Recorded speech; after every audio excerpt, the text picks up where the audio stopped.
আসসালামু আলাইকুম। Hello everyone, আপনাদেরকে এমন একটা জিনিস দেখাবো, খুবই ভয় পাবেন।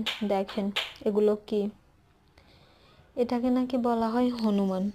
আসলেই কখনো দেখা হয়নি, এই প্রথম দেখলাম, তাও আবার এমন রূপে। তো যাই হোক, এগুলো জানেন খুব ডিস্টার্ব করে মানুষকে। যারা টিন সাইডে আছে, যারা টিনের বাড়িতে আছে, তারা থাকতে পারছে না।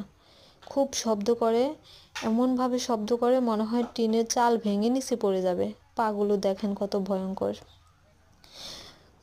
দেখতে খুবই বানরের মতো। এই যে লেজগুলো কত বড়, আসলে বুঝলাম না বনের পশু কিভাবে এভাবে বাড়ি পাড়ায় এসে ঘুরে বেড়ায়। তো একটা না, হাজারটা, সারা পাড়ায় পাড়ায় দুটো করে জোড়া জোড়া এই যে প্রত্যেকটা বাড়ি বাড়ি ঘুরছে। তো কেউ যদি একটু আঘাত করার চেষ্টা করে বা ধমক দিয়ে কথা বলে, তার গায়ে আসে মারার জন্য, তাকে গলা পেঁচিয়ে ধরে মারার জন্য। তো আসলে খুব বিপদে রয়েছে মানুষ। তো এগুলোকে কি করা যাবে, কিভাবে আসলে মারা যাবে? মার তো মায়া লাগছে, এত বড় বড় পশু। তো আসলে একটা উপদেশ দিন, তাহলে অনেক ভালো হবে। খুব ধরাও যায় না, খুব চালাক। এই যে আম গাছে বসে বসে আমগুলো সব খেয়ে নিচ্ছে।